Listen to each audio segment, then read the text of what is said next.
When people talk about family, they like to use words like unconditional love and forever. But forever's a funny word because it only lasts until someone decides it doesn't. I was 19 when I first became a mother. Scared, poor, but full of hope.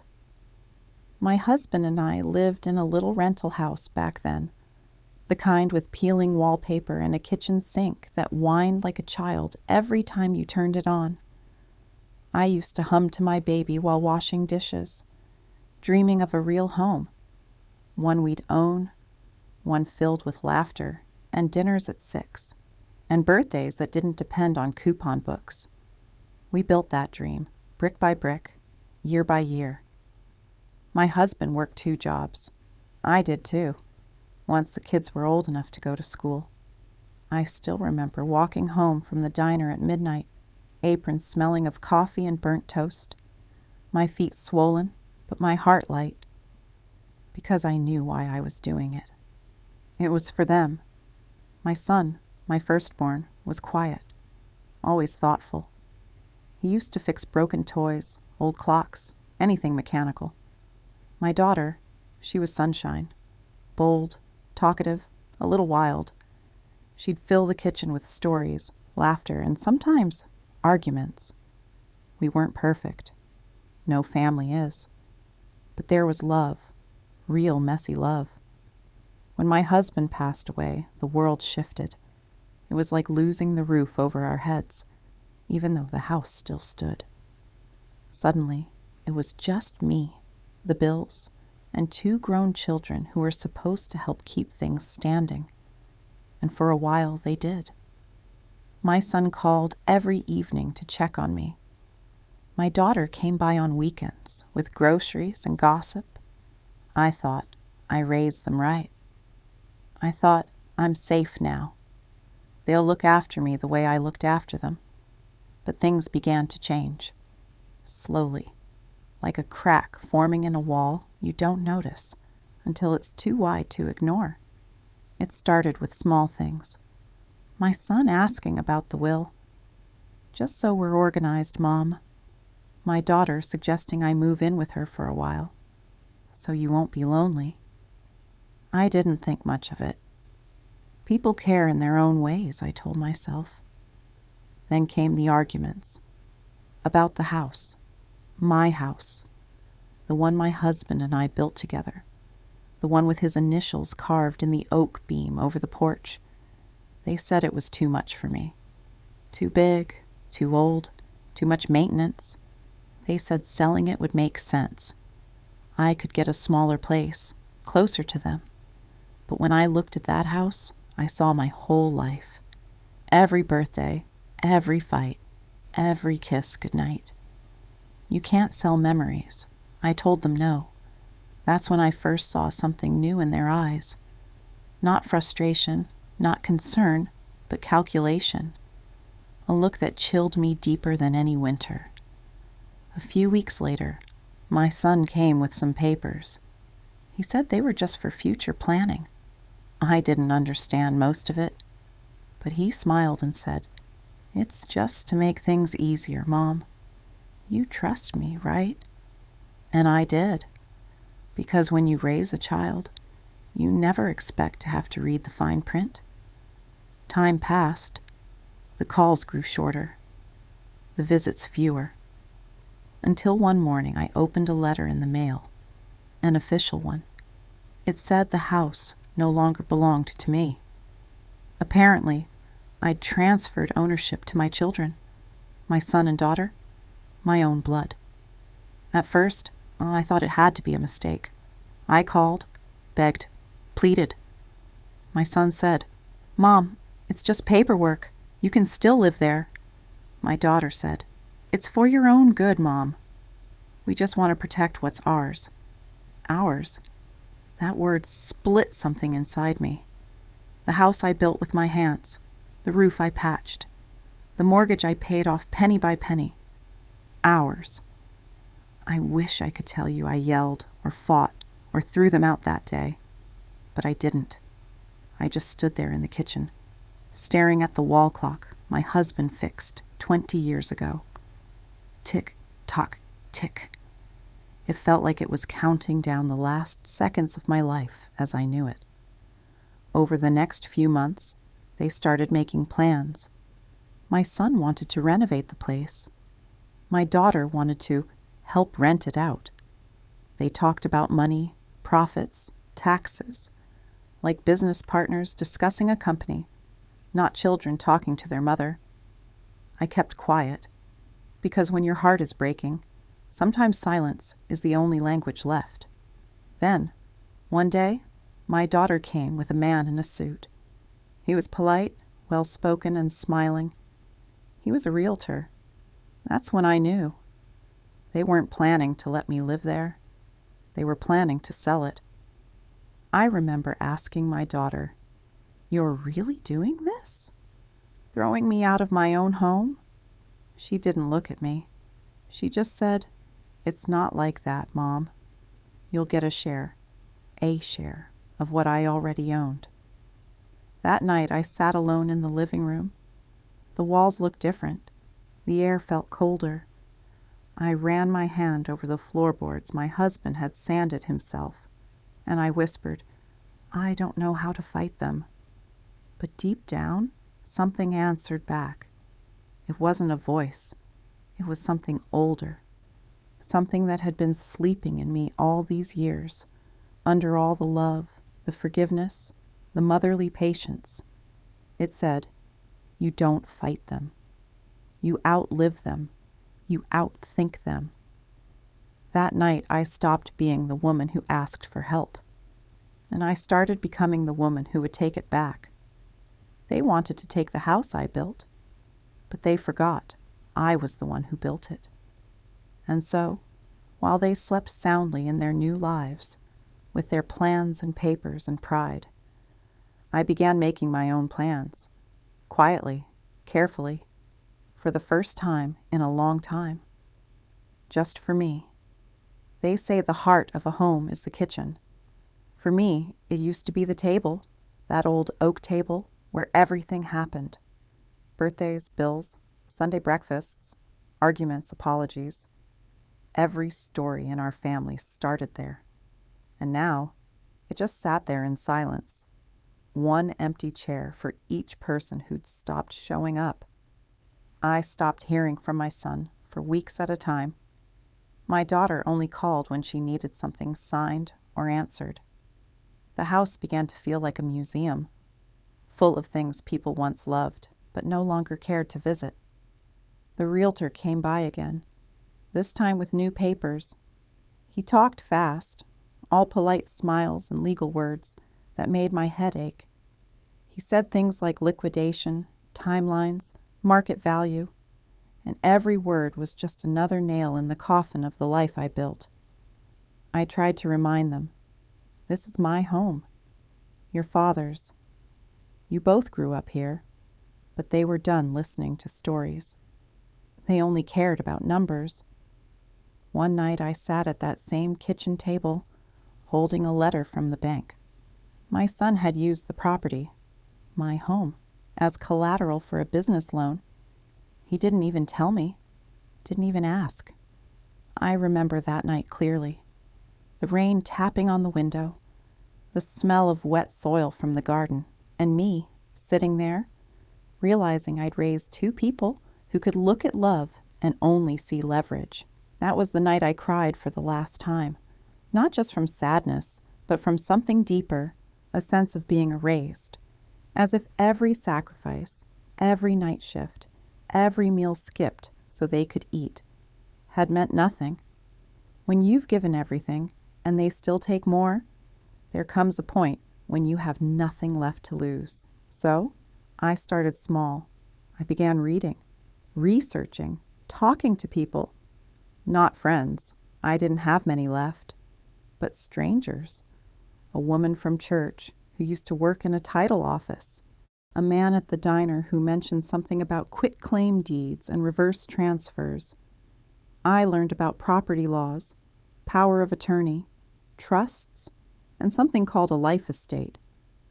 It was like learning a new language, a language of power, one my children never thought I could speak, funny thing is, they never even noticed. They thought I was too old to understand. They forgot that I was the one who taught them how to read, how to write, how to think. I started documenting everything. Every message, every phone call, every receipt, every threat. I kept a small notebook tucked inside my old recipe box. My son said, "It's temporary, Mom. We'll make sure you're comfortable." I nodded, smiled, packed a suitcase, and before I left, I walked through every room one last time. The living room, where we watched movies on Friday nights. The hall, where their height marks were still on the wall, pencil lines climbing up like the years we shared. The kitchen, where my husband's old coffee mug still sat on the shelf, chipped but whole. Then I went to the attic, opened an old chest, and took out the one thing they'd forgotten existed. The original deed, the one my husband and I had kept after paying off the mortgage. His signature was still there, faded but strong, and right below it, mine. People think revenge comes with shouting, with slammed doors and angry words.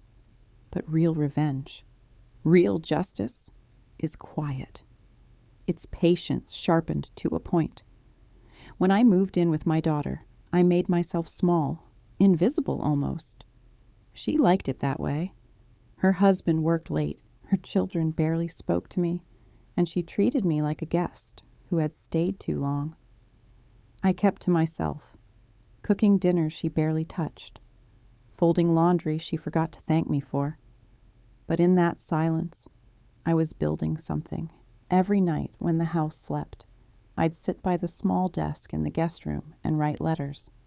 To lawyers, to the county clerk's office, to an old friend of my husband's who still practiced law. I told them everything. The transfer, the coercion, the lack of understanding. And slowly, piece by piece, they helped me untangle what my children thought they owned. I learned that what they made me sign wasn't ironclad. They'd miss small things, words that didn't line up, signatures done without witnesses. They'd been careless, confident, greedy, and greed makes people sloppy. 3 months later, my daughter listed the house. It sold faster than I thought it would. A young couple bought it. Fresh start, they said. My children told me proudly over dinner, as if I'd be happy that my memories now had a price tag. I smiled. I even toasted them, because I already knew what they didn't. The new owners weren't just a young couple. They were working with my husband's old friend, the lawyer who'd helped me draft something new. A clause buried deep in that sale. A life estate. One that quietly stated, the original owner, me, retained full residential rights to occupy and manage the property indefinitely. The house could change hands on paper 100 times, but as long as I lived, no one could make me leave. The day the papers finalized, I went back. My son and daughter stood on the porch, talking with the realtor, signing away what they thought was theirs. I walked right past them, into the living room. They followed, of course. "Mom, you can't be here," my daughter snapped. My son tried to sound gentle. "Mom, please, it's done." I turned to them, held up a single sheet of paper, and said quietly, "No, it's just beginning." They didn't understand at first. They called lawyers, yelled, threatened. But every call came back with the same answer. She has the right. And I did. For the first time in years, I had the right. A few weeks later, they stopped calling. My son moved out of state. My daughter stopped visiting. The house grew quiet again. But it wasn't the same kind of quiet as before. This was peace. Earned peace. I started fixing the place up myself. Repainted the porch. Planted daisies by the fence like I used to. Sometimes I'd sit on the steps at sunset, tea in hand, and just breathe. People asked me if I forgave them. I always pause when I hear that word, forgive. It sounds so holy, so clean. But forgiveness isn't something you owe to people who never say sorry. One day, months later, my daughter came back. She stood at the gate, tears in her eyes, begging to talk. I let her. We sat in silence for a long time. She finally said, "Mom, we didn't mean to hurt you." And I believed that, in her own way, she meant it. But believing it didn't change anything. I told her, "You can't uncut a tree once you've swung the axe. You can only plant a new one somewhere else." Then I wished her well, and I went back inside my house. Some nights, I still think about everything that happened, how easily love can twist when money gets involved, how children you raise to be independent can become strangers when they start counting what's theirs. But I also think about the strength it took not to break, to stay quiet when I wanted to scream, to learn, to plan, to fight, not with fists, but with knowledge. If you're listening to this, and you're a mother, or a father, or anyone who's ever been betrayed by the people you gave your life to, I want you to remember something. You are not powerless. They may take your kindness for weakness. They may mistake your silence for surrender. But the heart that built a family, the hands that held everything together, those hands still hold power. I used to think the house defined me, that losing it would mean losing myself. But I was wrong. The real house, the one built from love, strength, and resilience, it was inside me all along. And that house, no one will ever take again. I didn't think silence could ever sound this beautiful. For months, my home had been filled with shouting, with footsteps that didn't belong, with voices that carried entitlement instead of love. But now, when I wake up, I hear only the creak of the floorboards, the hum of the refrigerator, and the morning wind brushing against the windows. It's strange how quiet can be a kind of forgiveness. After everything that happened, the lies, the court papers, the betrayal, and the revenge, I never thought I was capable of. The world feels softer now. Maybe it's me. Maybe it's because I finally stopped waiting for someone else to fix the damage they caused. I remember the morning after it all ended. I stood in the kitchen, sunlight slipping through the curtains, landing on that old oak table. My hands were shaking, not from fear, but from relief. That table had seen everything. The laughter, the arguments, the empty seats, the tears. And now it was mine again, the way it should have been all along. I made coffee, real coffee, not the cheap brand I used to buy when I was afraid to spend too much. I let it brew slow, just the way I liked. And for the first time in years, I didn't make an extra cup for anyone else. I sat down, held that mug, and whispered to myself, "You're home." The first few weeks were quiet but heavy. I thought revenge would feel sharp, burning, but it didn't. It felt still, like standing at the edge of a lake after a storm, watching the ripples settle. I didn't celebrate. I didn't tell anyone. I just cleaned every corner of the house, as if wiping away every memory that didn't belong to me. There were moments I almost felt guilty, when I saw their faces in old photographs, or remembered their laughter echoing through the hallway. But guilt is a tricky thing. It only grows if you feed it. I learned to let it starve. The neighbors talked, of course. They always do. I saw their glances when I went to the mailbox or to the grocery store.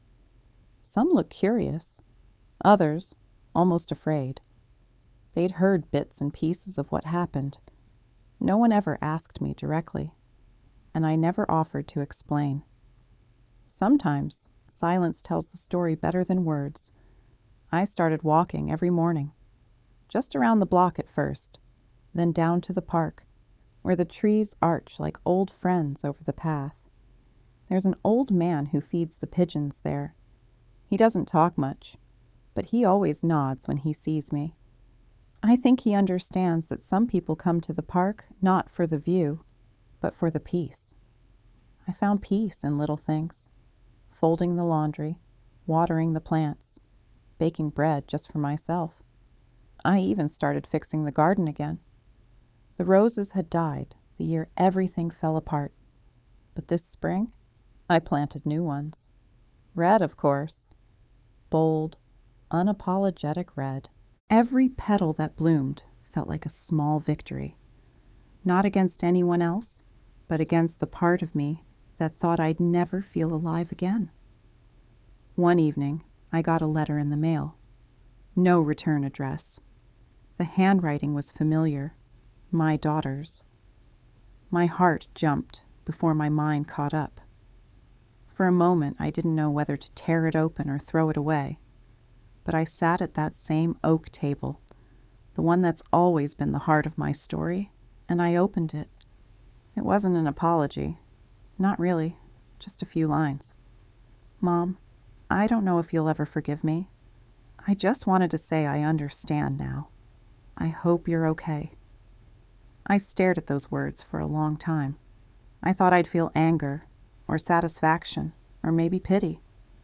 But what I felt was something else entirely, peace, because she was finally learning what it meant to lose something you thought you could never lose. I didn't write back, not because I didn't want to, but because some things are better left as echoes. I hope one day she finds her own peace. But my story with her, that chapter, is closed. I think healing looks different for everyone. For me, it didn't come all at once. It came quietly, in the spaces I used to fill with noise. I started talking to myself out loud again. Not in sadness, but in comfort. I'd walk through each room, naming the things I'd reclaimed. This table, these curtains, this home. It sounds silly, but it reminded me that I was still here, that everything I built wasn't gone, just bruised. There were nights, though, when the memories came back sharp, like glass. You thought you'd swept up, only to step on it months later. I'd lie awake, thinking of all the words I should have said, the warnings I should have seen, the signs I ignored because I loved them too much to believe they could hurt me. Love can blind you, but once the blindness fades, what's left is truth. And truth, as I've learned, is the only thing you can really live with. One morning, while sorting through old boxes, I found a photo of all of us, me, my husband, and the kids, sitting on the front steps. The sun was bright, our smiles were wide, and if you didn't know better, you'd think we were happy. Maybe we were once, before greed turned love into a transaction, before my daughter saw the house as property instead of home. I didn't cry when I found that photo. I just looked at it and said softly, "You didn't win, baby." Not really. Then I placed it back in the box and closed it for good. I started working part-time again, something simple, bookkeeping at a local antique store. The owner, Mrs. Clay, is a widow too. We talk about small things, the weather, the smell of old wood, the way time leaves fingerprints on everything. She didn't know my story, and I didn't offer it. It was freeing, being around someone who saw me for who I was in the moment, not what I'd survived. And there was a man, Mark. Kind eyes, quiet voice.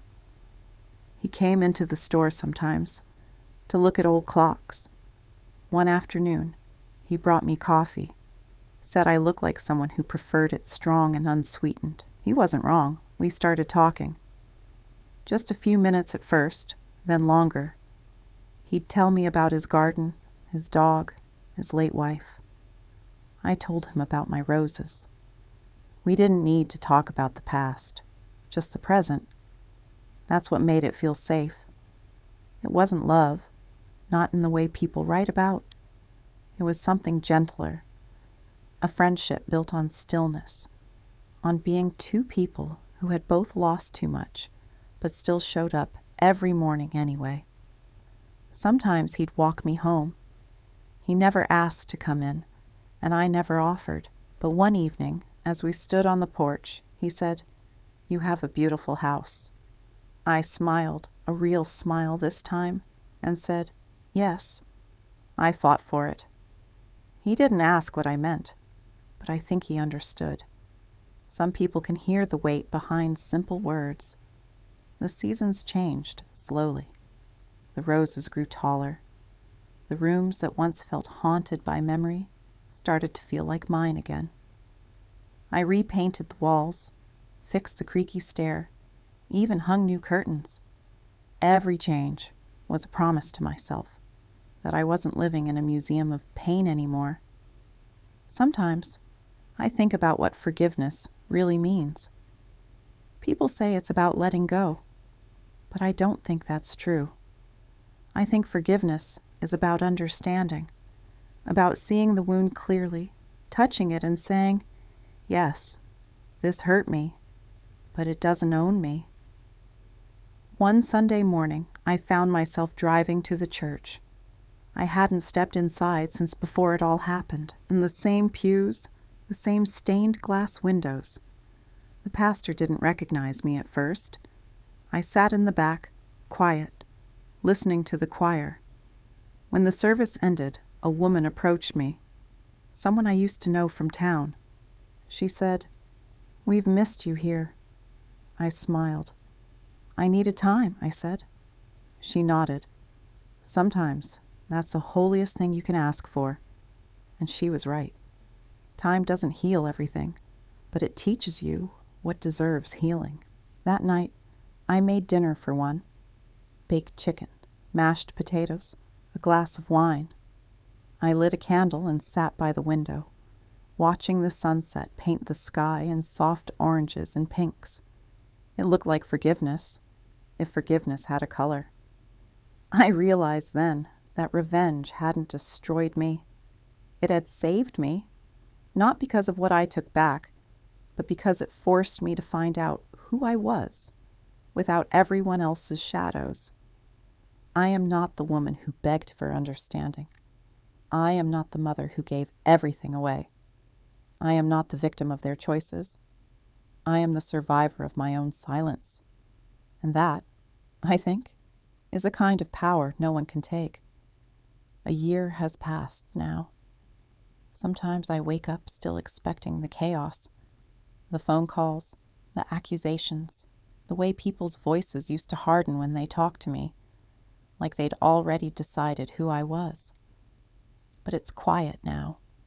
The peace doesn't feel borrowed anymore. It feels like home. I walk through the house differently these days. I don't move like a guest in my own life. I move like someone who has earned her place. Every floorboard that creaks feels like a whisper saying, "You made it." The mornings are my favorite. I brew my coffee, step onto the porch, and watch the sunlight stretch across the yard. There's a calmness that lives in me now. Not because everything is perfect, but because I no longer crave perfection. I crave truth, stillness, and honesty. I still think of my daughter. Not every day, but when the wind feels familiar, or when I see a young mother with her child at the park. The memories don't sting the way they used to. They just exist. Like old photographs, faded but still part of the story. I never told her how I got the house back. I don't think she ever really wanted to know. Maybe she was afraid to face what she'd done. Or maybe she already knows, deep down, that I only did what she forced me to do. Survive. And maybe, in some quiet corner of her heart, she respects me for it. Sometimes, when the sun is setting, I sit on the porch steps, the same steps from that photo, and imagine her as a little girl again, her hand in mine, her voice bright and curious. I don't wish to go back. I just wish she remembers who I was before the world made me choose between love and survival. If she ever comes to my door again, I'll open it, not because she deserves forgiveness, but because I do. I've learned that forgiveness isn't a gift you give to the one who hurt you. It's the freedom you give to yourself so that you can stop living in the moment they broke you. The house is different now, not grand or new, but alive. The walls are warm, the rooms are filled with light. I host small gatherings sometimes. Friends from work, a few neighbors. We laugh, share stories, drink cheap wine, and I catch myself thinking, so this is what peace sounds like. Mark still visits now and then. He brings me wildflowers from his garden. Never roses. He says those belong to me. We sit on the porch, talk about nothing and everything. He told me once, "You seem lighter than when I met you." I smiled. "Maybe because I finally put the past down," he said. "You didn't just put it down. You turned it into something. And maybe that's the truest thing anyone's ever said to me, because revenge didn't define me. It freed me to redefine myself. Some nights, I write in a small journal. Little things, what I saw, what I felt, the taste of the morning air. Not every story needs to be told out loud. Some are meant to stay in ink, quiet and honest. In one entry, I wrote, "Peace isn't the absence of pain. It's a decision to stop reopening the wound." That line reminds me that I've done the hardest part. I stopped letting the hurt narrate my story. There are still people who whisper when they see me. The woman who fought back. The mother who took everything back into her own hands. I used to hate that title. Now, I think it's the truest one I've ever had. Because I did fight back. I did survive, and I did win. Not by breaking others, but by rebuilding myself. If someone asked me now whether I regret any of it, I'd say no. Regret is for those who had a choice. I didn't. I did what I had to do to reclaim what was already mine. My home, my name, my peace. The roses out back are blooming again. They climb the fence now, wild and untamed. I don't trim them anymore. I let them grow however they want. Maybe that's what love should have always been. Something that doesn't need control to be beautiful. One evening, as I was watering them, a neighbor's little girl ran up to me and said, "Miss Claire, how do you make them grow so big?" I smiled and said, "You have to talk to them kindly, even when they've got thorns." She laughed, ran off, and I stood there for a moment longer, feeling the truth of my own words. Life will always have thorns, but if you nurture it with care, even after it cuts you, it will bloom again. And I have bloomed, not into who I was, but into who I was meant to be. A woman unafraid to start over. A mother who learned that love isn't blind, it's brave. And sometimes, the bravest thing love can do is let go. When I look around now, I don't see what was taken from me. I see what I've rebuilt, and that, to me, is the truest revenge. To live beautifully, despite everything that tried to destroy you. My story began with betrayal. It ends with peace. And if anyone ever asks me how I survived it all, I'll tell them this. You don't wait for forgiveness. You don't beg for understanding. You stand in the ruins, lift your head, and build again, brick by brick, breath by breath. Because peace isn't something you find. It's something you choose, and I've chosen it at last.